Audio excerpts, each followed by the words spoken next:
Each will speak for 15 minutes. Then we'll have questions at the end. Everything's recorded, so if you don't want to be recorded, you can be shy, but I'm sure you won't mind. So let me introduce Colleen Murrell, professor at DCU, among other things, the author of Foreign Correspondent and International News Gathering. And she has an intriguing topic she's going to talk about: Australia and the dance with philanthropy. Colleen, over to you. Okay, bear with me while I just share content for a second. I've just got to find it again.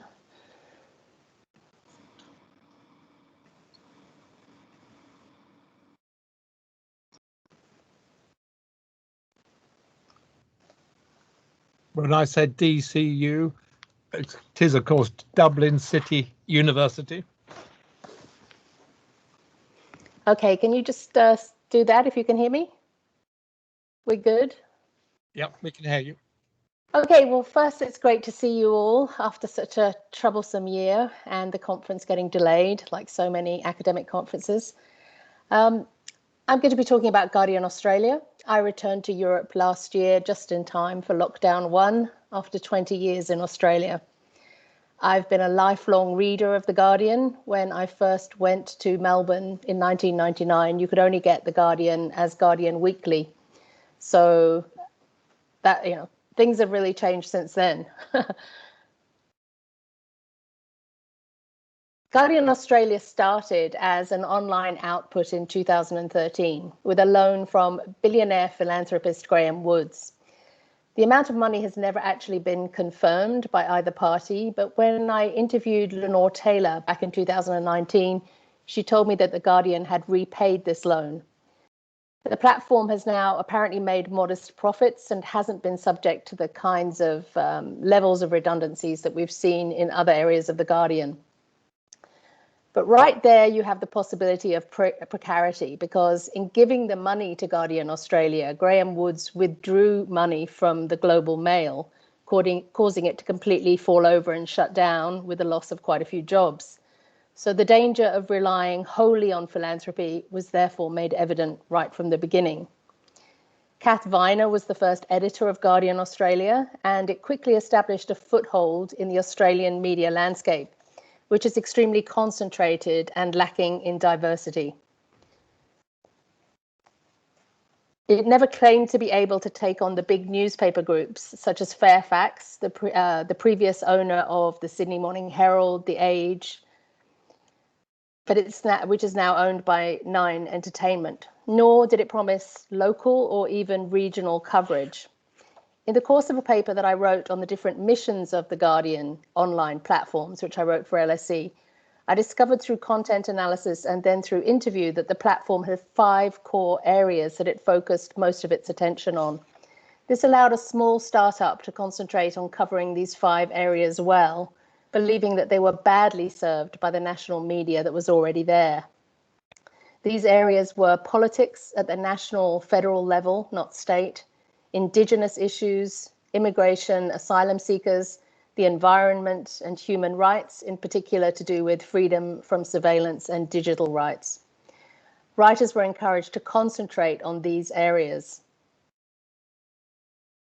Kath Viner poached well-known writers and reporters. The project started small, the main office in Sydney and some desks in Canberra to cover federal politics.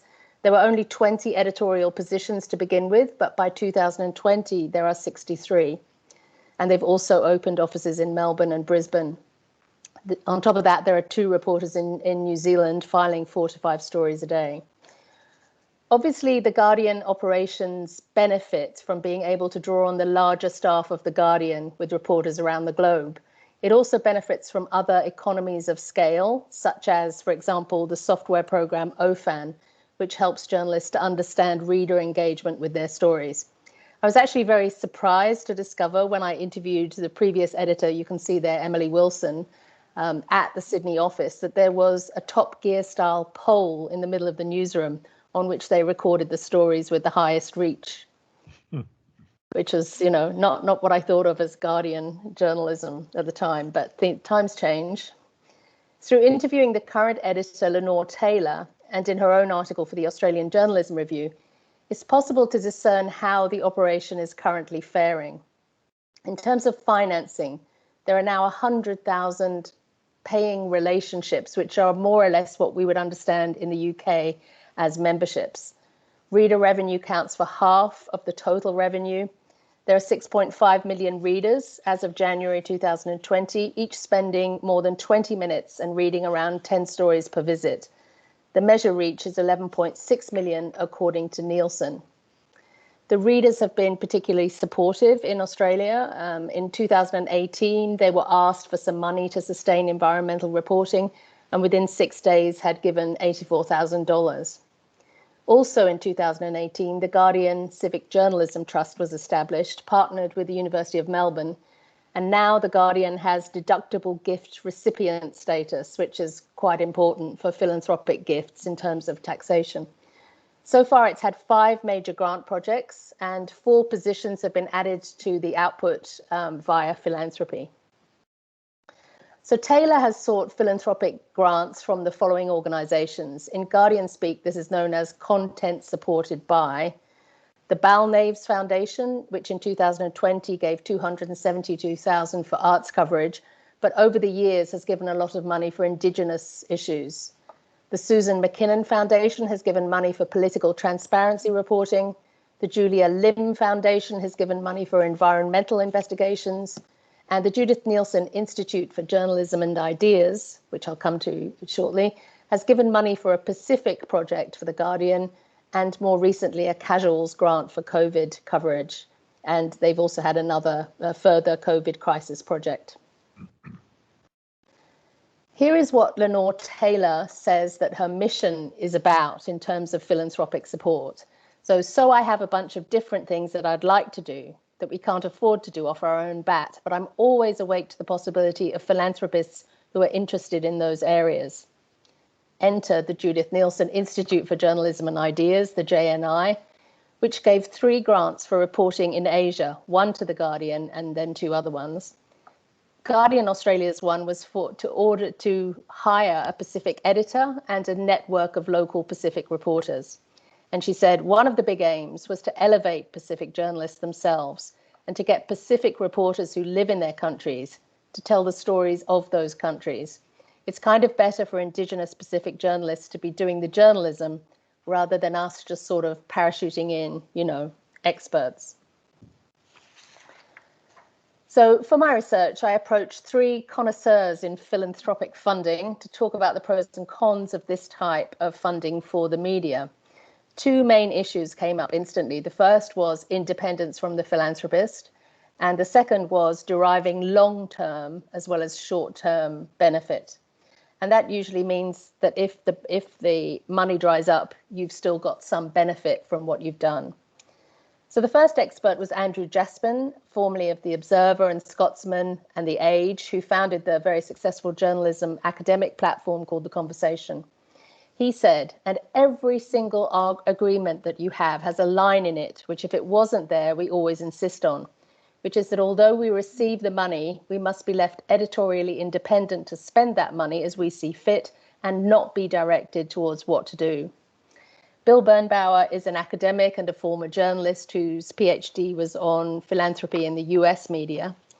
And he said, if a foundation gives you money, a lump of money, say $300,000 to a small nonprofit, it's very hard for that nonprofit to then say, well, we're going to act independently. We're going to do our own stories. And lastly, Misha Ketchell, who's the current editor of The Conversation, said, philanthropy doesn't help the ongoing stability and strength of the operation. What most organizations will do is structure it in such a way that it gives a little bit of benefit back to the core of the organization somehow, if they can. And in fact, that's what The Guardian has done with the Pacific Project, because in taking on an editor in the Pacific role, if the money dries up, that Pacific editor who's already in The Guardian goes back to a former job. Because nobody wants to see through philanthropy that you add in a position and then you have to lose it when, say, the 3 years are up. So I did some analysis of the projects on reporting in the Asia Pacific region that the JNI has supported, and this is Mark Ryan, the director of the JNI. The institute was set up with 100 million Australian dollars. It holds debates and conferences and has given out grants to national, regional and local journalism. It's very interested in Australia's place within the Asia Pacific region, and it operates these grants on 5 principles: creating new opportunities for journalists to do more journalism, focusing on projects that will have the greatest impact, encouraging new investment in journalism, non-partisanship, and respect for editorial independence. So the background to The Guardian's desire to increase its Pacific coverage through a dedicated editor and a team of freelance reporters is due to the general closing down of Pacific coverage that's been taking place in Australia throughout the years. It's a little bit a bit crowded, this PowerPoint. There's been a history of cuts, basically. In 2014, ABC Australia cut 80 jobs in its international service, largely in Radio Australia in Melbourne. In 2017, it closed down the shortwave radio service to the Pacific and shut down Network Australia Television. Later, it closed a number of bureaus, including in Asia, leaving just 4 hub bureaus, large bureaus in Beijing, London, Washington, and Jakarta. And it retained smaller bureaus, one of them in the Pacific, Port Moresby, Tokyo, Bangkok, New Delhi, Jerusalem, Beirut, and Nairobi. In terms of the main newspapers, they've also decreased their bureau coverage. The Age, the Sydney Morning Herald, the Australian, and the Australian Financial Review all have the same 4 bases: Beijing, London, Washington, and Jakarta.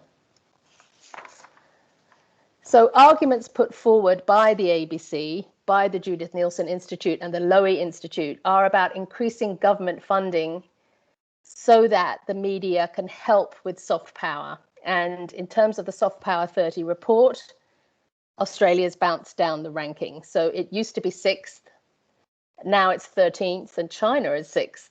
And this is what bothers business people, analysts, and philanthropists.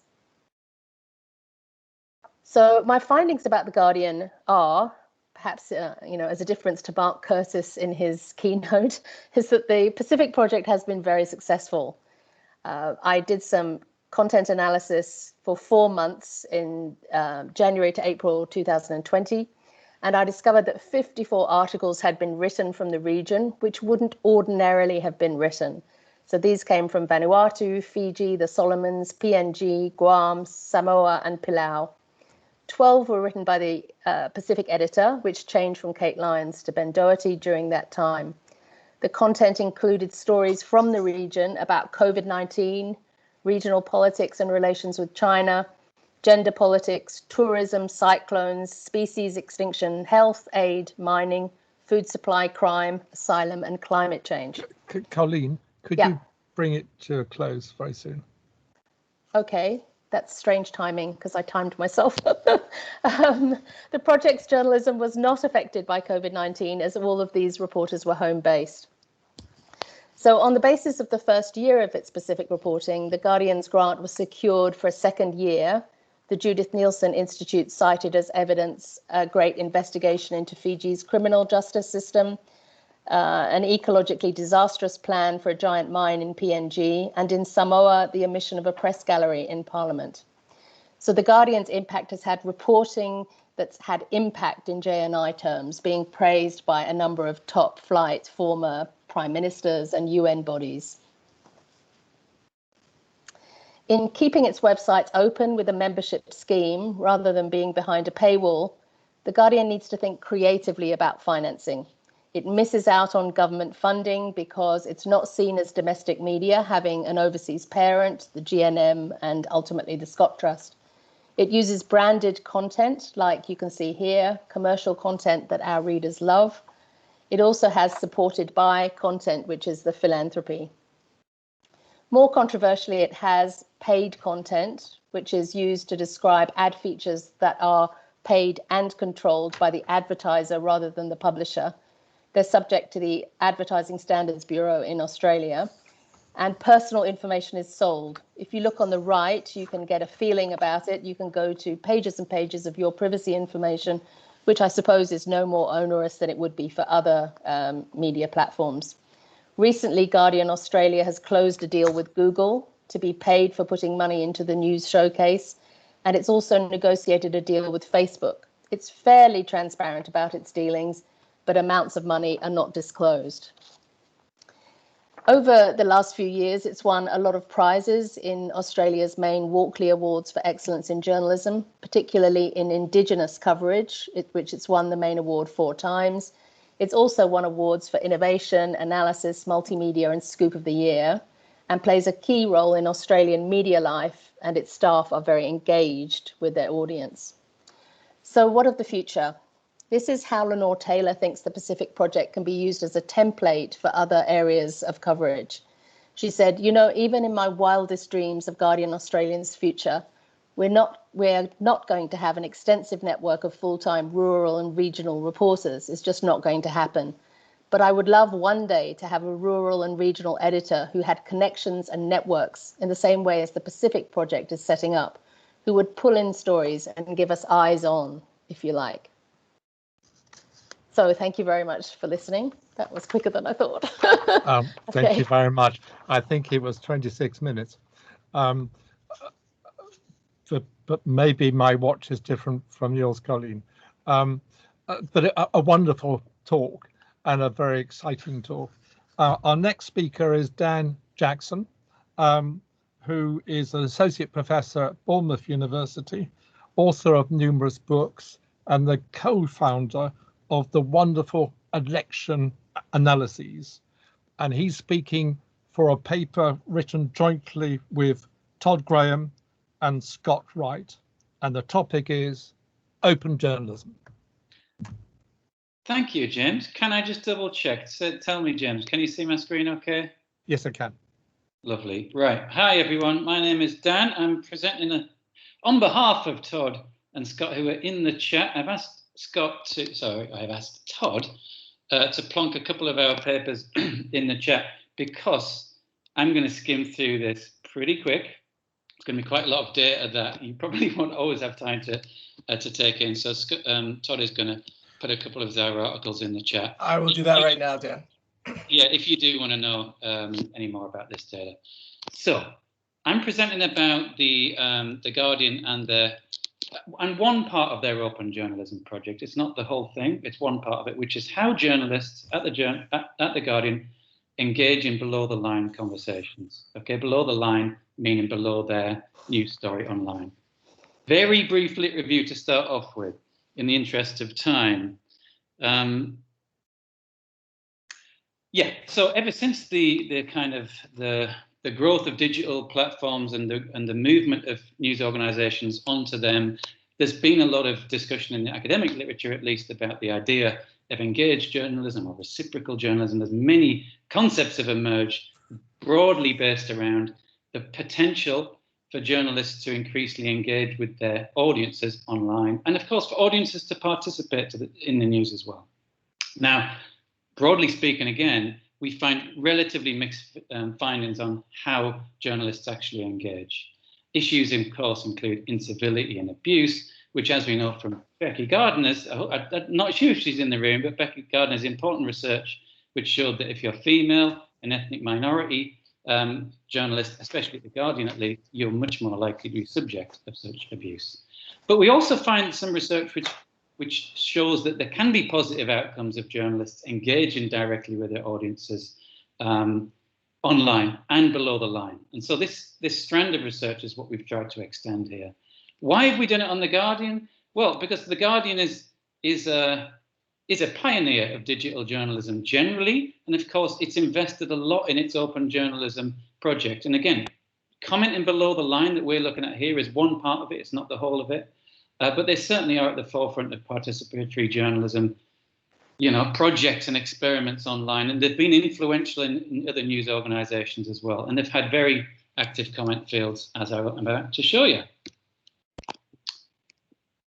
So here's some research questions that were driving our study. We wanted to know, how has the volume of commenting below the line by journalists and users changed between those time periods? What's the nature and function of what journalists do when they're commenting?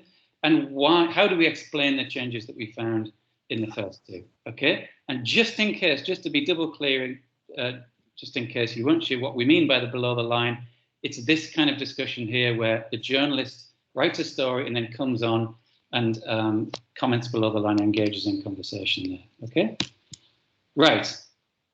Methods. We use 3 methods. The first method was a quantitative descriptive longitudinal analysis of all comments between 2006 and 2017. Then we focused on 26 journalists and did a manual content analysis of what they did below the line. So we coded the function of the post, whether it was reciprocal and so on. And then after that, alongside that, we did 2 rounds of interviews with journalists at The Guardian, one in 2012, one in 2018 at the start and end of our kind of study period. So the total number of comments, this is by users, not by journalists. There's my coffee machine turning itself off. Sorry about that. So you can see, we've only done this from 2011 because that's all we could do the data for. If you want to know more, Scott will explain. But anyway, you can see basically here, a very sharp and important increase between 2011 and 2016, up to 25 million comments per year at that stage. And then after 2016, a kind of slight drop off in terms of the number of comments by users. Okay, now looking from 2006 to 2017, you can see this is just from the sample of the 26 journalists, okay? But it is user comments, not journalistic comments. Okay, so this is actually the percentage of articles with comments by users. And again, it's a story of growth. So, at one point, over about 75% of articles in around 2014 were open to comments, growing from, not much in 2006. But we also see a slight downward curve after 2014 when fewer articles were open to comments. At the same time, and sorry, we've kind of highlighted some key kind of milestones here, which slightly explain this. Obviously, The Guardian grew its audience enormously during that time by becoming theguardian.com, launching the US and Australian edition, and becoming a digital first, placing open journalism at the heart of its strategy around about 2011-12. So here is the average number of comments per article by users. And here you can see this again goes up sharply. And this is partly because fewer articles were open. The number of articles open to comments was starting to go down, and the number of comments per article was going up exponentially. And you can see by the time we finished in 2017, it was going up pretty sharply. Now we're going to look at those posted by journalists. Okay, so how many comments did journalists post over this period? And you can see again a sharp rise from the start of the period up to the middle, where it kind of plateaued around 2010 to 2013, and then fell pretty dramatically around 2013 to when we finished in 2017. Okay, I'll explain why in a minute, but it is related, of course, to the data we've already shown you, which is the volume of comments and some of the milestones in terms of the change in editorial leadership. So just to consolidate some of these big data sets that we've showed you so far, it's important to note that the engagement of journalists at The Guardian below the line was not even. Like it is when we find when we study any online conversation, we found 7 in 10, 70% of all comments were done by 3 journalists. And, the most infrequent, 8 of them, hardly ever commented at all. So it certainly is uneven. What's also interesting to note is that whilst female participants constituted 19% of the sample, they made only 2.1% of comments. Of course, research that's explored, the impact of abuse on online and so on tells us that one of the coping mechanisms is to disengage, and that may be one of the dynamics that's happened here. Is it's just not worth it.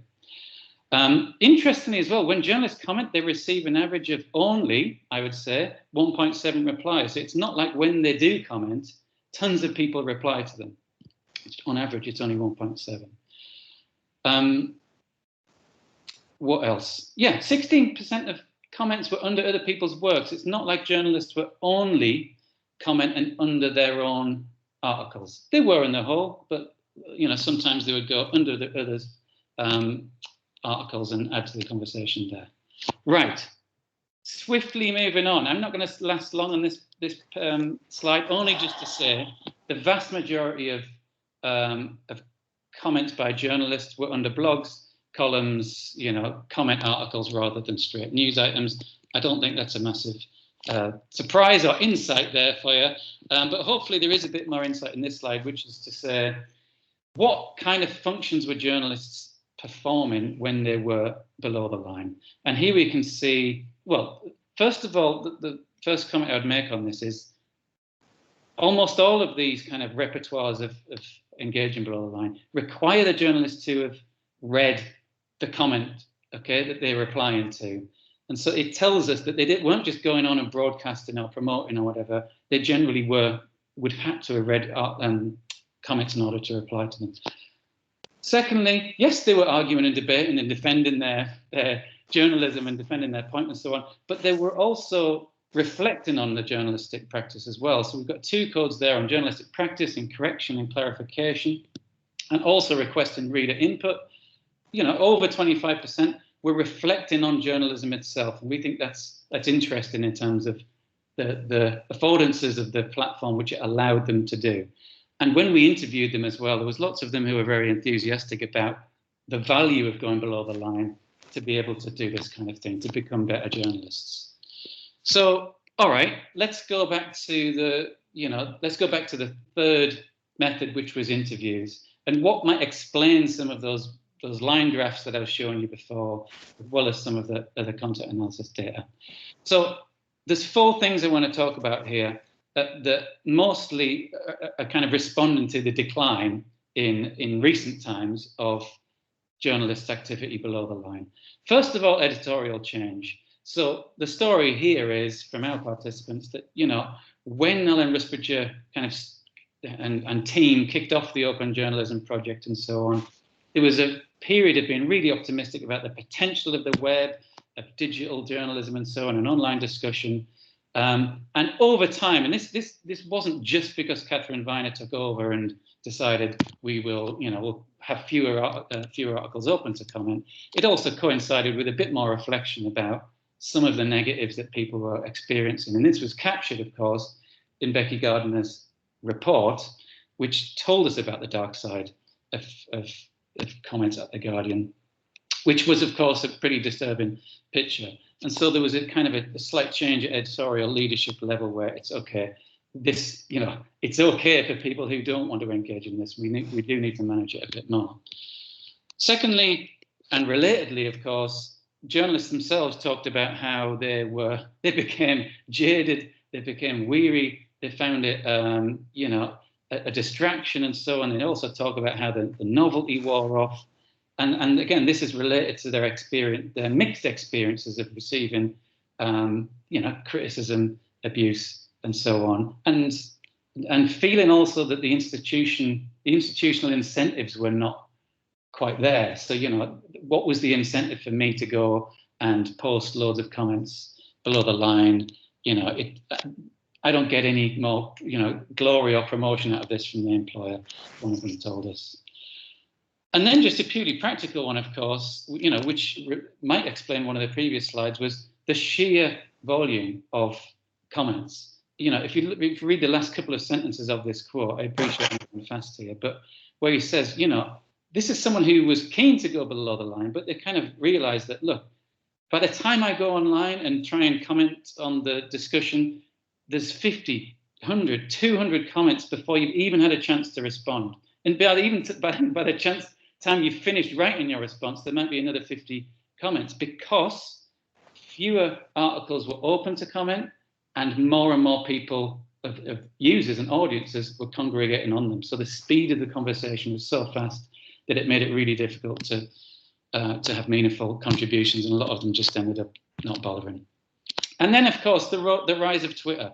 Many journalists have moved, already were on Twitter, of course, but have moved their energies, in terms of audience engagement over Twitter. Here's a typical example. It's order of magnitude more useful because, monitoring, broadcasting tool and so on, but also for testing the waters and listening to audiences and seeing what might work and so on. And so a lot of them have moved those activities over to Twitter. All right, so to quickly summarize, so in this presentation, we've kind of documented the rise and decline of journalistic below-the-line commenting at The Guardian. We find that journalistic commenting is generally on the decline, but interactivity, at least relating to some of the debates around this, isn't a myth. There were journalists there who were genuinely interacting with their audiences, listening and learning from them as well. But of course, there were huge variations from journalist to journalist. It was not evenly spread. And of course, journalists comment in a wide variety of ways that added value to the discussion below the line. And at this point, I could talk about the public sphere value of that kind of behavior. So a couple of final thoughts then to leave you with, and this is again from Becky Gardner's report, that you've got at the core of this is a kind of a paradox of the more successful that the below the line comments were in terms of attracting audiences, which brings commercial value, the less value it had editorially, because journalists were, the discussion happened so fast, they couldn't meaningfully engage with it and so on. And of course, they were subject to more, criticism and abuse and so on. So we would argue they haven't, like many other news organizations, actually, The Guardian hasn't quite worked out the sweet spot of how to make it useful for journalists, editors, and so on, and the news organization, and users, and the bottom line. So here we see a kind of, a collision of the ambitious open journalism projects that The Guardian has done and the realities of managing online news communities, which not only The Guardian has found very difficult to manage. There's plenty more similar stories to this, where news organizations have been victims of their own success. And this is not to say that the project is a failure by any stretch. Open journalism, as I said at the start, is not just below the line commenting, but nevertheless it is something of the double-edged nature of these two things. Okay, thanks very much for your attention. Look forward to further discussion. Thank you, Dan, for a fascinating paper. Next up is John Holmwood, Professor Emeritus at Nottingham University and Senior Researcher at the Czech Academy of Science. John is a troublemaker. He was the co-founder of the Campaign for a Public University, the author of numerous books, including a forthcoming book, Colonialism and Modern Social Theory, that he is co-authoring. John, the floor is yours. Okay, thank you very much. Are my slides showing? Yes. Yeah, okay. Want to talk about The Guardian's liberalism and its reporting around religious rights. And I'll begin with a simple claim, which is that the changing media landscape and its financial constraints on print journalism have given rise to cost-cutting and a reduction in journalists. This in turn has led newspapers to develop content strategies to generate audiences, and in the case of The Guardian, audiences willing to pay subscriptions for material otherwise available free. I think there are two consequences. The first is a reduction of local content in comparison with what I'd call metropolitan or globally oriented content.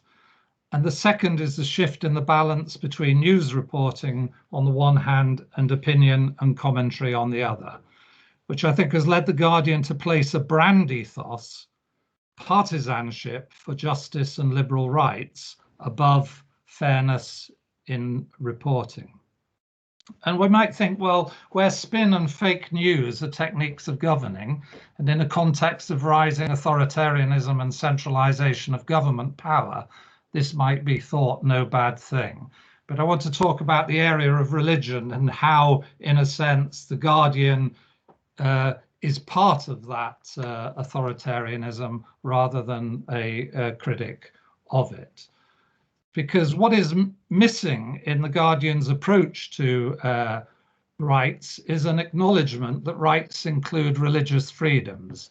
That's as set out in the European Convention on Human Rights, and in the UK in particular on the Equality Act 2010. I don't intend to read out the slides there for something to look at.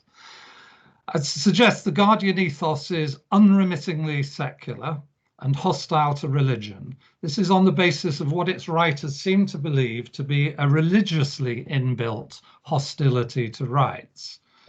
I suggest that this position on the part of the Guardian is in principle illiberal. In our current context, it's also specifically Islamophobic. My argument will be that Islamophobia has been a wedge issue for a general illiberalism to which the Guardian is otherwise opposed. However, it's aligned itself with the dominant form of government Islamophobia, namely that British Muslims lead segregated lives at odds with British values.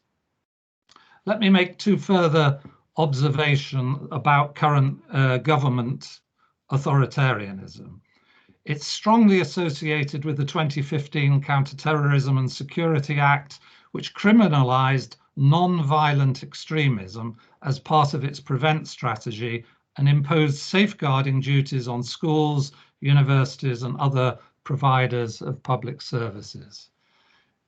In schools in particular, they're required to teach fundamental British values as part of their prevent duty, and the definition of extremism in their guidelines has recently been extended. So that was extensively reported in The Guardian about the environmental activism, anti-racism and so on being brought under the definition of extremism within the guidelines to schools.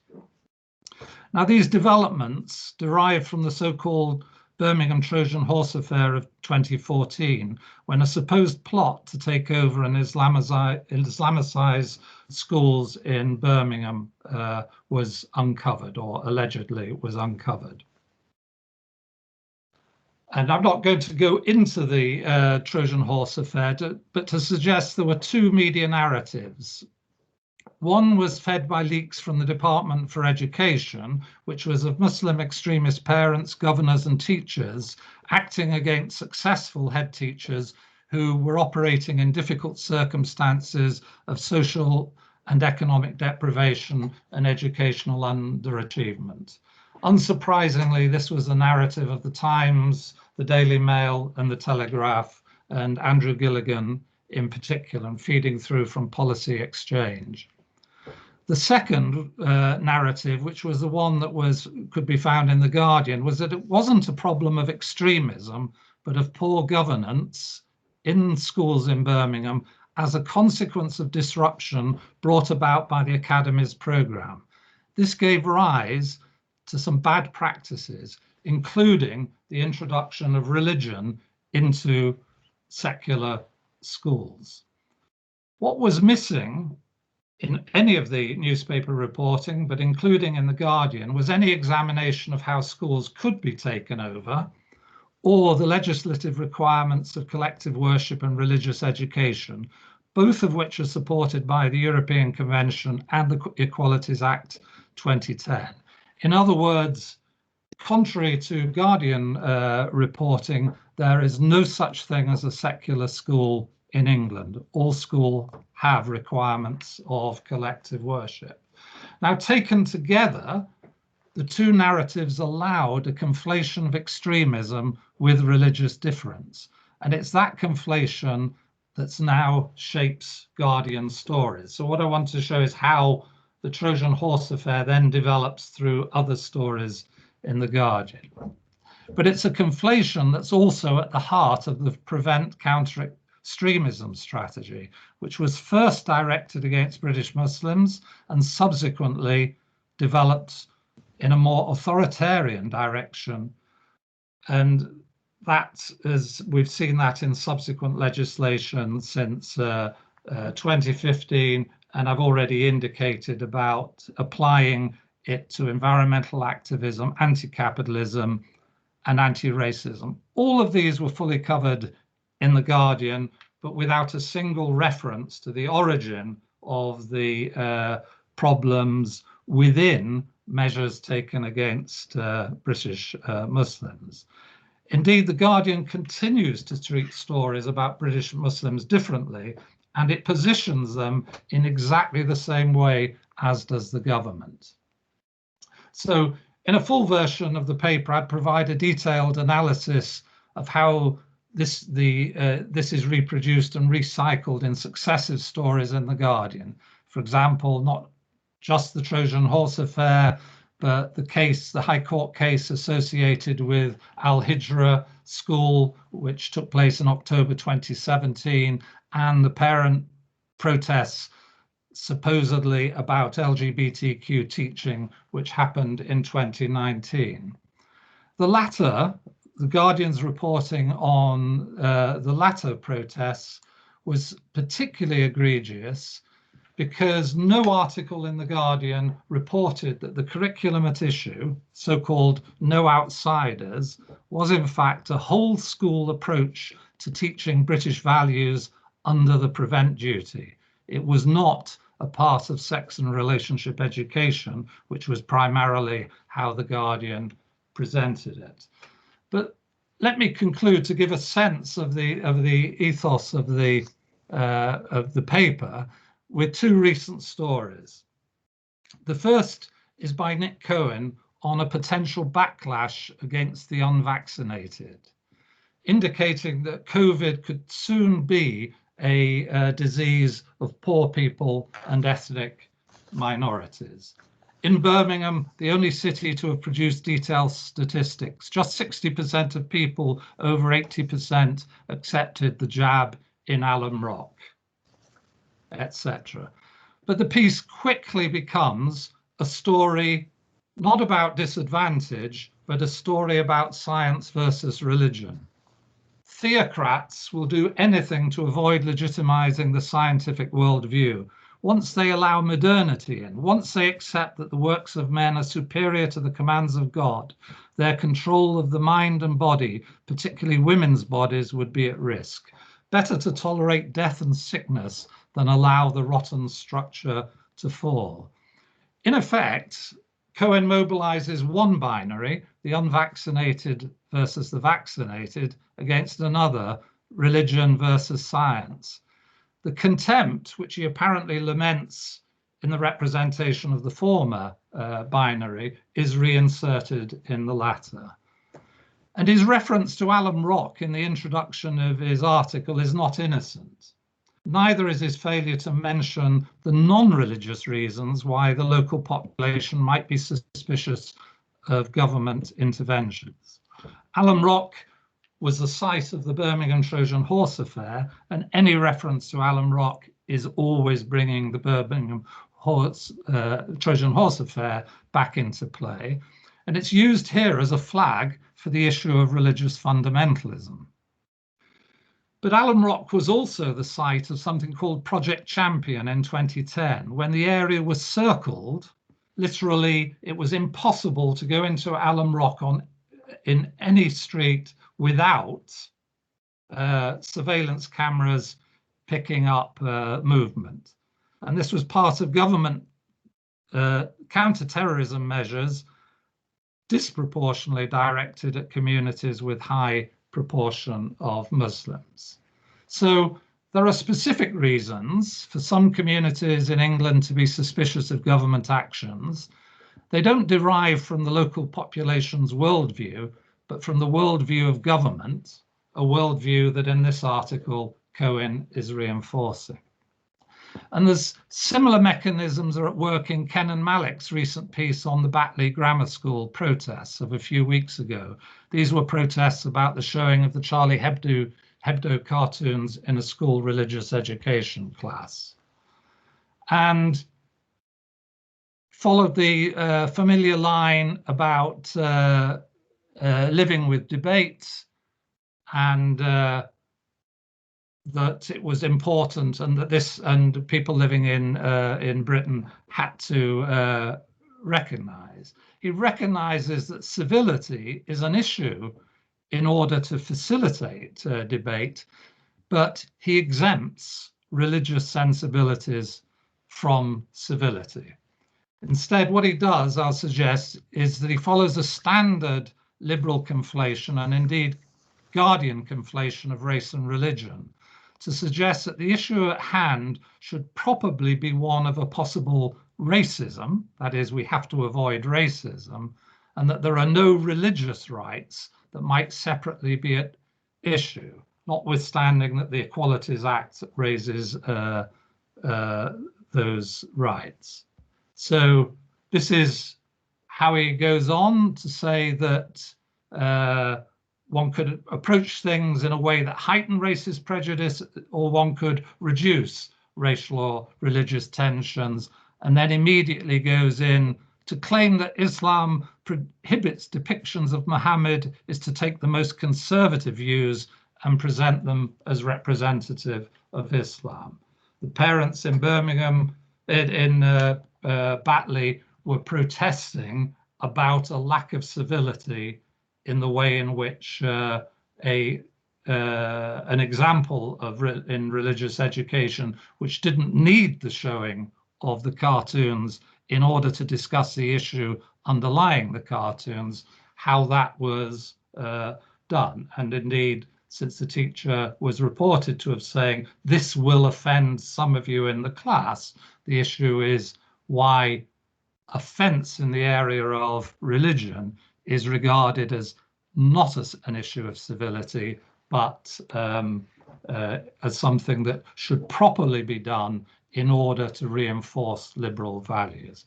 So let me describe what I think the Guardian's position is. Extremism, especially Islamist extremism, strips some British people, especially women, of the freedoms they should enjoy, undermines the cohesion of our society, and can fuel violence. To defeat extremism, we need to learn from how civil society and the state took on racism in the 20th century.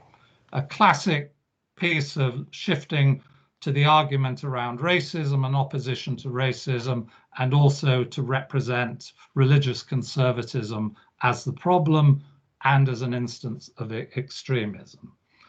It's interesting to note that that quote comes from the Conservative Party manifesto of 2017. And in effect, the position the Guardian is taking is the position that informs the very approach to counter-extremism that in other areas the Guardian is opposed to. The manifesto used sought to set out that it was going to use equalities as a tool in its counter-extremism strategy. It was going to direct them towards British Muslims, and it represented British Muslims in terms of an apparent cultural deficit associated with their religion. The manifesto also outlined the authoritarian measures, which are indicated in bold, what new criminal offences might need to be created, and that's what indeed has been created. New offences have been created across the period.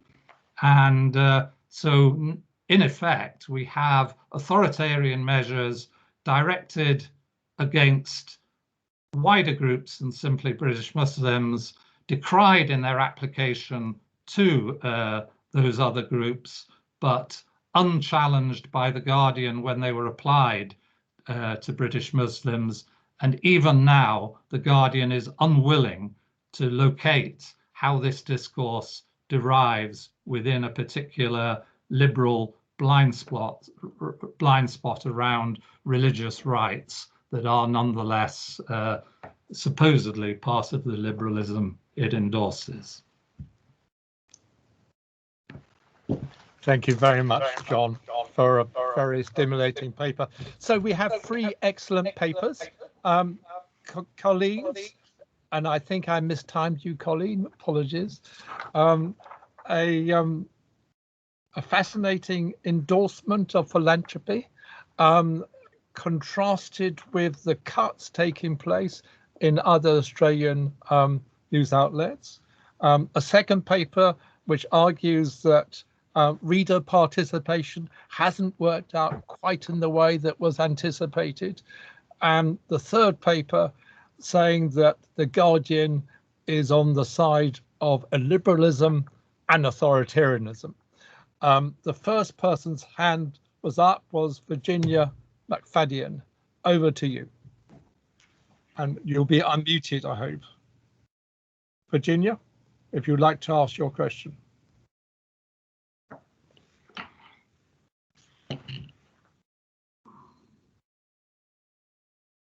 Are you there, Virginia? Are you unmuted?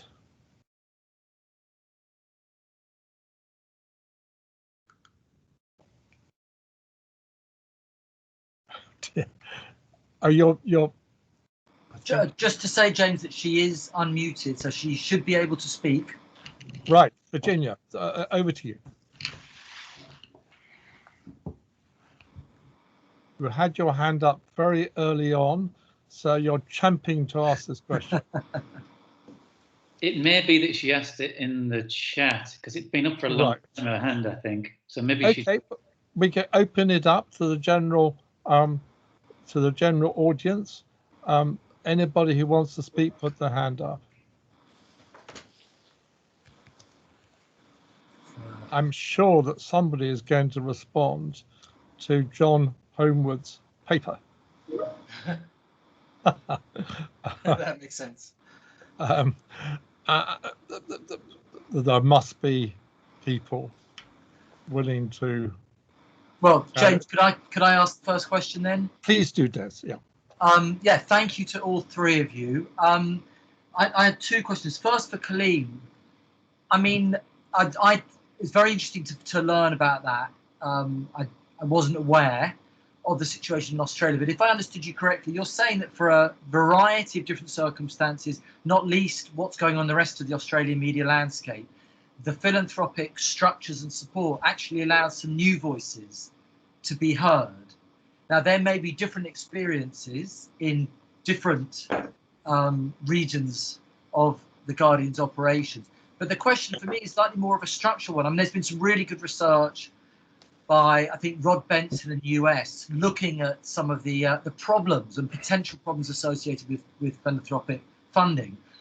But for me, the issue is that maybe I'm sure you're right when it comes to Australia, that actually in these particular circumstances, these, more marginalized voices were heard. But what is there to stop the abuse of this system, despite the rhetoric of independence, that would allow the opposite to happen? What is literally in place to stop an abuse of philanthropic power, which is exactly what we have seen in different circumstances. And surely the problem is in a really difficult climate, and God knows Australia is one of those in terms of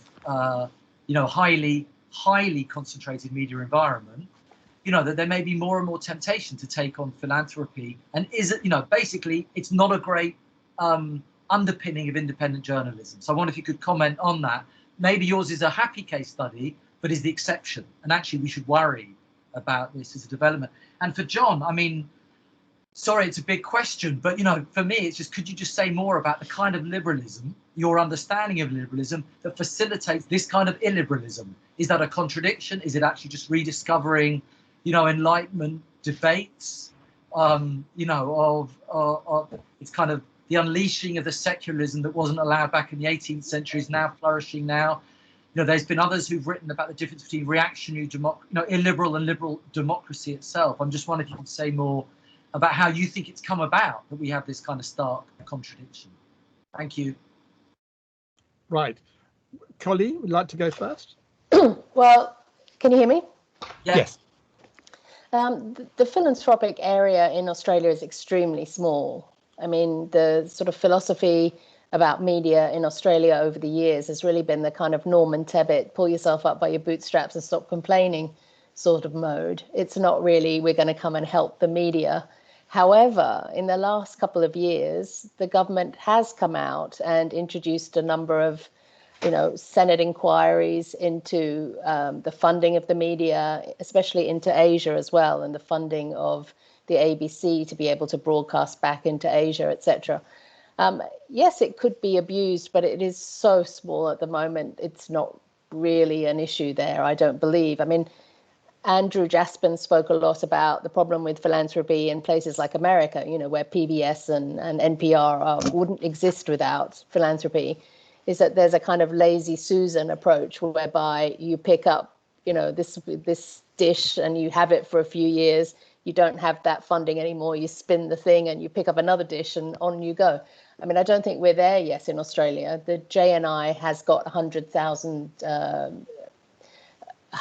God, I've even forgotten the amount that it had, $100 million to finance things at the moment. And I just noticed that a lot of it seemed to be going towards Asia reporting. And at the end of this first round of grants that it's given, it's now got a proper sort of massive project, which again is all about Asia reporting. So you could say, well, that's influenced by people who have a great interest in Australia's role within the Asia Pacific region, and be a bit cynical about this because they are businessmen, they are, people who believe in Australia's impact in the region and worries about the growing influence of China in particular.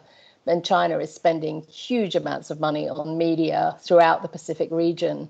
And, in terms of soft power overall, as we see, it's gone up the rankings. So, yes, it can, right at the moment, everyone's just looking this gift horse in the mouth and going, hurrah, and in terms of The Guardian, they're saying we are being extremely independent about this.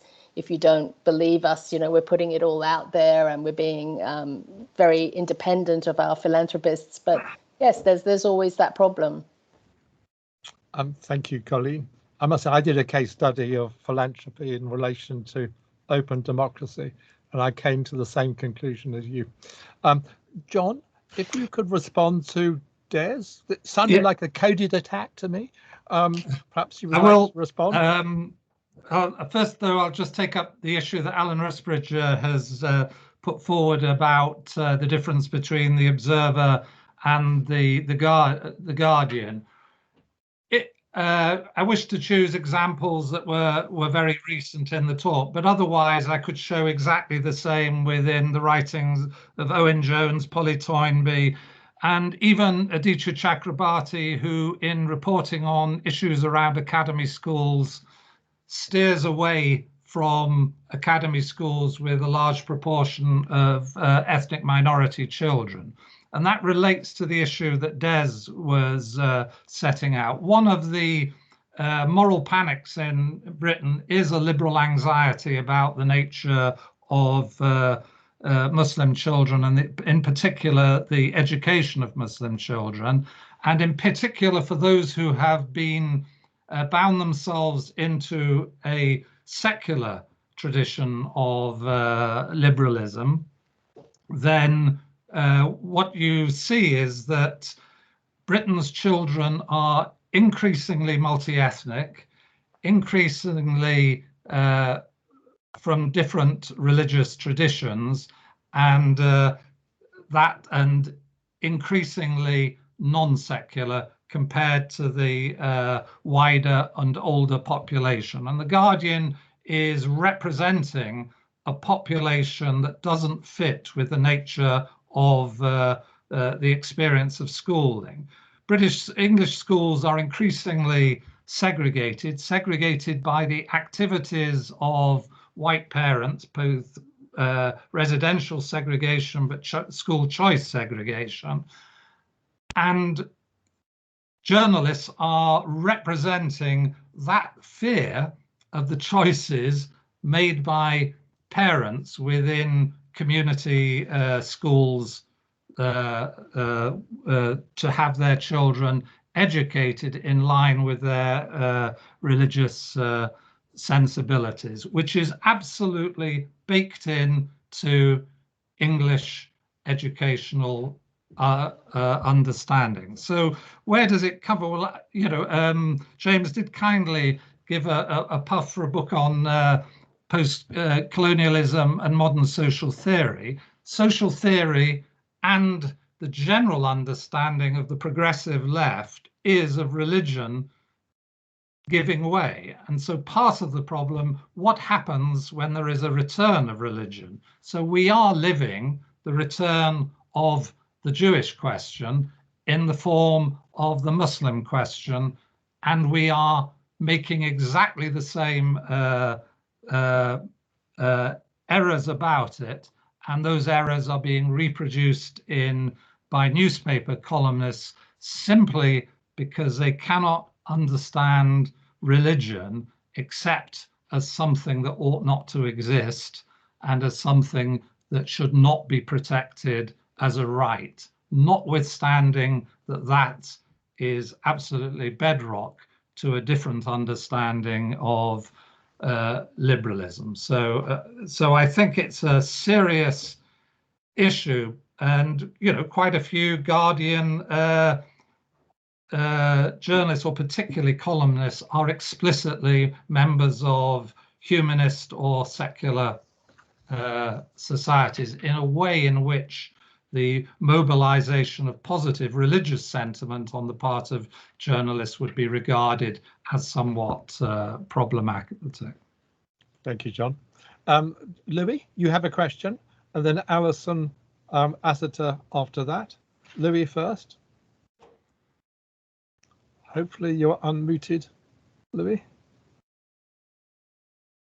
Can you speak? Someone called Louis just left the meeting. Okay, fine. In that case, Alison, over to you. Alison Asseter. I think you're unmuted, are you? Let me see if I can do that. Sorry, yeah.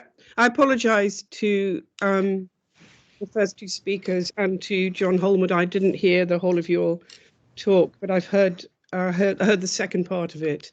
And I just want to make the point, I know you've debated with Sukwant Dhaliwal, and I'm a member of the Feminist Dissent Collective, which she is also a member of. And I would like to make the point that I think there's a risk of associating Muslim groups with a faith-based agenda, and, if you like, non-Muslims with liberal human rights agenda. And I think this plays into the hands, I don't know if you know of the work of Sabah Mahmood, who's criticized the concept of a human right as being Eurocentric and colonialist. I've worked with, I've just written a book which is called A New Theory of Human Rights, Zoroastrianism and New Materialism. And in that book, I critique Sabah Mahmood's work and refer to the work of a Pakistani activist whose name is Afia Zia, who has used human rights in Pakistan to challenge the fundamentalist agenda of the Pakistani regime. And I think it's very important that we don't, in this country, that we don't associate the notion of a human right. We don't exclude those who are from the East, those who are outside the European if you like, networks from participating in the notion of a human right. It's quite possible that the concept of a right originated not in the Enlightenment, but with the ancient Persian Empire, which was Zoroastrian. So I think there's a whole load of points here, which I think there is a serious risk of making this a polarization between religion and liberalism, when actually many people who are, if you like, not part of the liberal, what you might call the liberal secular elite here, are actually pursuing a liberal human rights agenda themselves. John, if you'd like to make a quick response.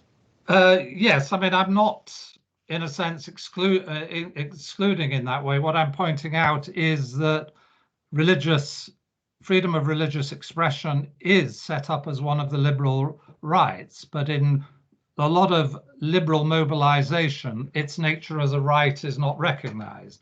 My understanding of, say, how the Equality Act operates is that there isn't one right that's a trump of another right.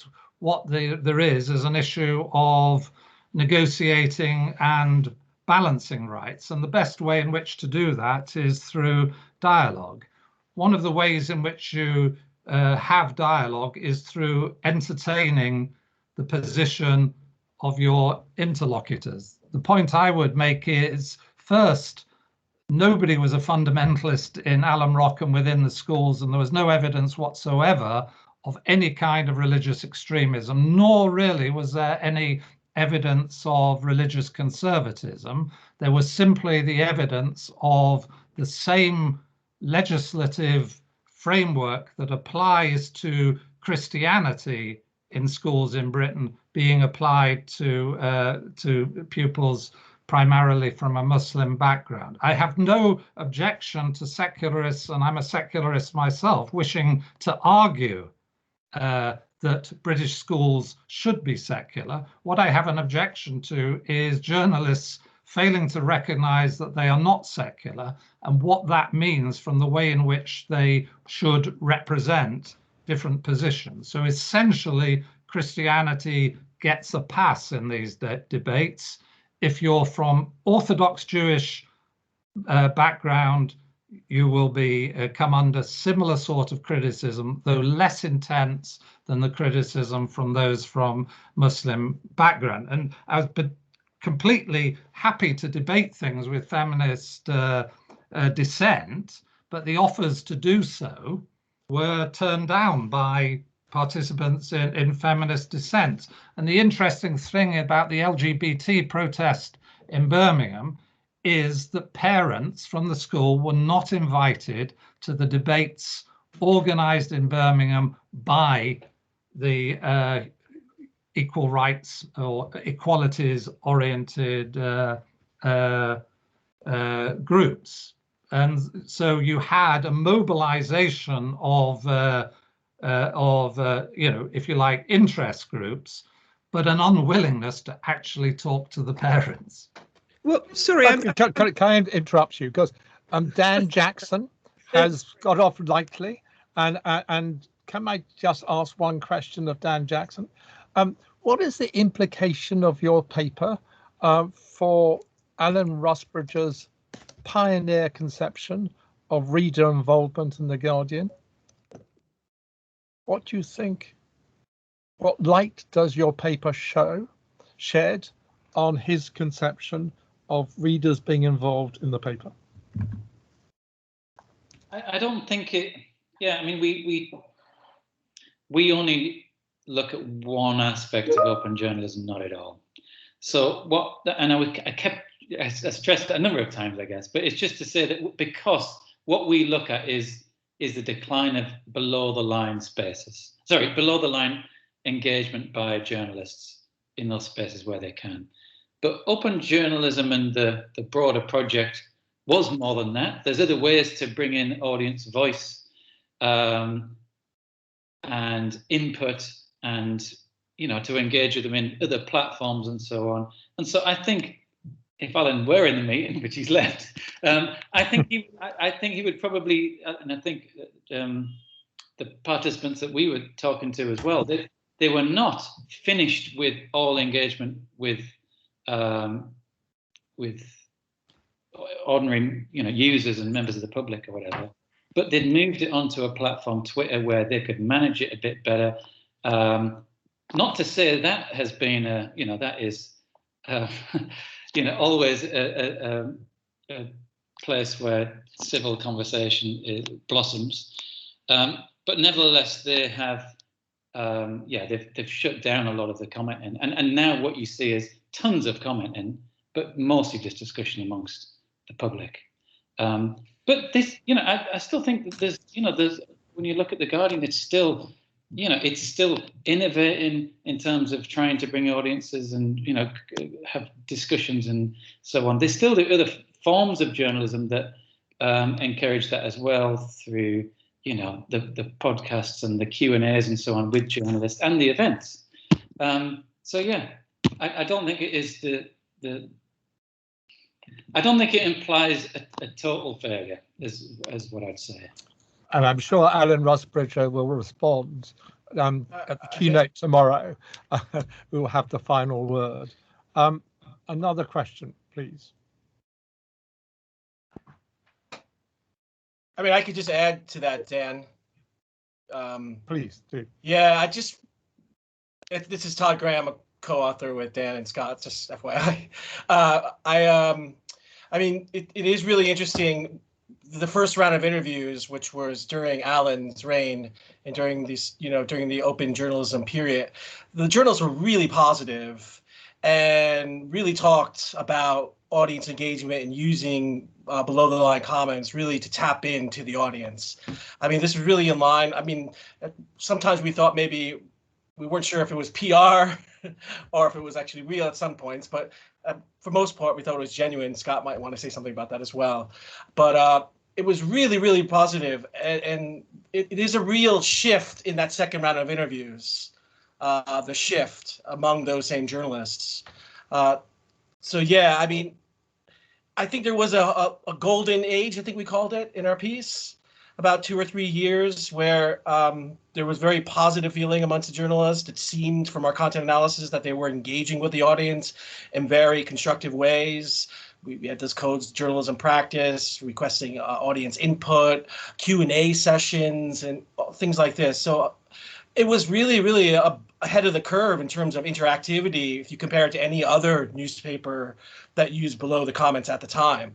I mean, The Guardian was, now I sound like I'm promoting The Guardian, but on the cutting edge of using below the line comments. And I thought, to be honest, I think they did an excellent job. And I think things changed. And they moved on, apparently. So I will end. Sorry, that's my point. Fine. Just looking at comments. Dan Jackson, was there a commercial consideration? Can you see the? Yeah. Can you see the question? Yeah. Yeah, I mean, Scott has written about that as well. I think, I mean, Todd, you may remember a particular interview as well, but I seem to remember at least one participant saying, yes, yeah, there is a strong commercial consideration to having good comment sections because it keeps people on the website and they'll see more adverts. And it also is good for SEO and that kind of thing. So there is commercial benefit to be made by getting people to comment. So I guess I mean, we interviewed the head of the moderator, the head of the comment sections, and they talked about this, but Scott can talk about that. And this was mentioned by some of the journalists about a sticky site, as it were, attracting viewers and eyeballs, basically. If I can turn to Rod Benson, who's going to be asking a question. Rod, can you be unmuted? He's forced muted, yeah.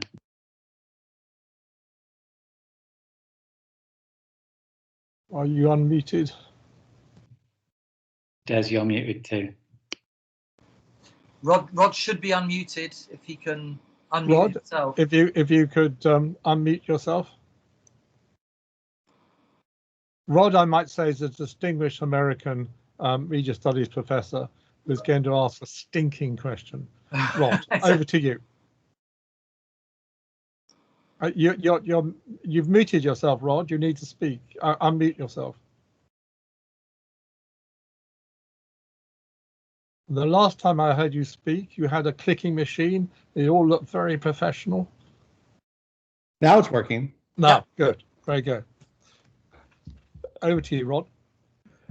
Well, maybe Des could pose the question again because I just was kind of joining and I was in and out. So, I mean, sorry, I feel like I put you on the spot, but it was just following on from Colleen's comment that she was talking about Australia, the Guardian Australia, and this was a small contribution to its income in a very, very crowded, highly commercialized market, concentrated market.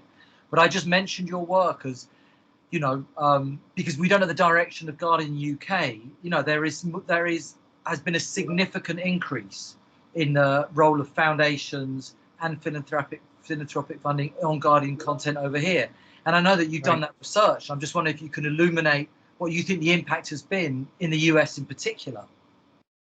Well, and the U.S. is really, I think, an outlier in the sense that our philanthropic sector is massive, compared to, I think, most other countries. And it's a partial compensation for the unusually weak public media sector that we have. So, so a lot of what it's doing is doing what the public media do in other countries, but it's not really filling the gap.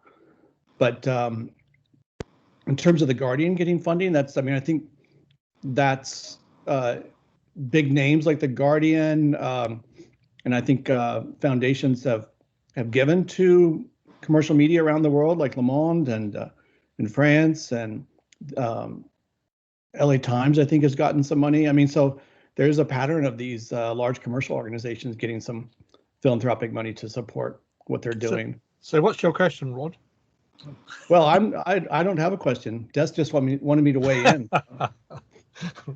But yeah, nonprofit is great as far as it goes. It's I don't think it's a replacement for large scale commercial media. If you look at the audiences for a lot of the nonprofit media, the pure nonprofit media, they don't have huge audiences. So as a supplemental support for commercial media like The Guardian, why not? If that's another way to kind of help keep it afloat. Anybody else with their hand up?